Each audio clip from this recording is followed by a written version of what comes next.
penyesalan ini begitu dalam. Sampai saking dalamnya berpikir, masih pantaskah saya mendapatkan orang sebaik dia? Sementara di sisi lain, saya sudah mengkhianatinya. Ini pada dasarnya. Nah, berawal dari situlah bahwa seseorang akan berani mengatakan bahwa perselingkuhan itu kalau sudah sampai membawa hati dan perasaan akan berdampak kurang baik secara psikologis. Ya, ini.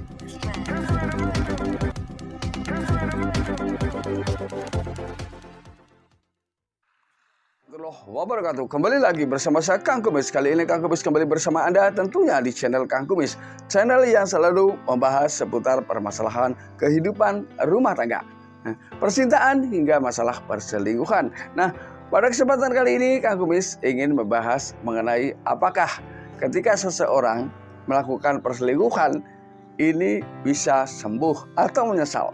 Nah, kali ini Kang Kumis ingin bahas 5 hal yang mungkin akan dirasakan ya ketika seseorang usai melakukan perselingkuhan. Namun gak ada salahnya sebelum sahabat semua lanjut ke topik, silahkan Anda subscribe, like, dan komen di channel Kang Kumis agar sahabat semua tidak ketinggalan info dan juga kabar terbaru tentunya di channel Kang Kumis. Nah, lalu kira-kira apa sih yang terjadi ketika seseorang sedang melakukan perselingkuhan, terutama ini hal-hal yang dirasakan ya secara psikologis dan juga hal-hal lain yang sebetulnya sebelum sahabat semua menjalani perselingkuhan perlu dipertimbangkan. Jadi sebaiknya jangan ya.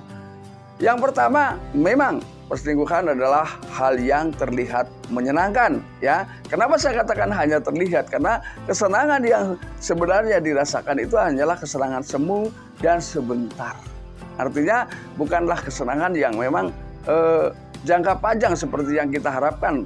Tidak akan itu bisa dirasakan secara normal ya ketika kita melakukan perselingkuhan, karena ini hanyalah merupakan iming-iming belaka ya dari hati dan pikiran kita sebetulnya yang pada saat itu memang tidak mampu menahan godaan. Kemudian yang kedua, kesenangan ini tidak akan bertahan lama ya, karena tentunya di sini ketika kita sedang asik melakukan perselingkuhan, tapi di sisi lain disadari atau tidak, Anda percaya atau tidak, di dalam hati kecilnya akan dibayangi rasa bersalah, rasa takut ketahuan. Pokoknya semua perasaan itu berbaur menjadi satu. Walaupun secara zahir kita berdua mungkin sedang bahagia-bahagianya, tapi di balik kebahagiaan itu kita menyimpan sebuah rasa takut yang sulit dihilangkan ya. Bahkan hal-hal itu walaupun mungkin perselingkuhan sudah berlalu akan selalu terngiang dan teringat dalam hati dan pikiran seseorang ini. Dan yang ketiga, sekali Anda atau kamu atau siapa saja menemukan sebuah kesalahan kecil saja dari pasangan selingkuhnya, seseorang akan kembali membandingkan bahwa ternyata pasangan kita yang ada di rumah, pacar kita yang ada di rumah, ini akan jauh lebih baik daripada apa yang ada di hadapan saya sekarang. Ya, ini akan berpikir seperti itu pada akhirnya ketika memang seseorang si dia lah ya terutama ini mengalami hal-hal yang memang ada kalanya saja siapapun ada kalanya mengalami hal yang memang tidak cocok ya atau tidak pas dengan hati dan pikirannya. Ini biasanya disadari atau tidak mulai membandingkan ini. Ini yang akan terjadi ketika kita dalam perjalanan perselingkuhan dalam kehidupan baik masih berpacaran maupun sudah berumah tangga. Tapi saya yakin itu yang akan dirasakan.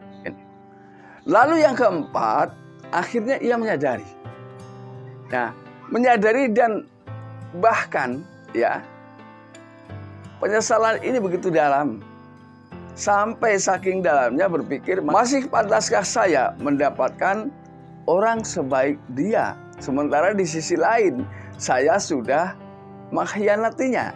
Ini pada dasarnya. Nah, berawal dari situlah bahwa seseorang akan berani mengatakan bahwa perselingkuhan itu kalau sudah sampai membawa hati dan perasaan akan berdampak kurang baik secara psikologis. Ya, ini.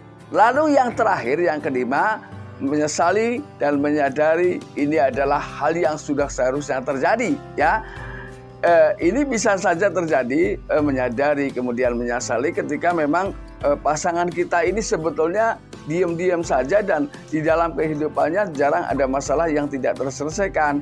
Karena perselingkuhan ini bisa jadi diawali hanya dengan iseng, ya, bukan niat belaka dari berangkat dari perjalanan. Istilahnya saya mau selingkuh itu jarang, tapi ini memang terjadi kadang karena situasional, ya, baik situasi di tengah rumah tangganya maupun situasi di dalam perjalanan pekerjaan. Ini banyak hal yang harus kita pertimbangkan. Nah, yang pada akhirnya memang ketika selingkuh sampai melibatkan perasaan, maka akan tumbuh rasa sesal yang sangat luar biasa. Ini yang akan dirasakan ketika seseorang mengalami perselingkuhan. Nah, sahabat, itulah yang dapat Kang Kumis sampaikan dan mudah-mudahan bermanfaat. Dan akhir kata, salam harmonis bersama Kang Kumis. Wabillahi taufiq wal hidayah. Wassalamualaikum warahmatullahi wabarakatuh dan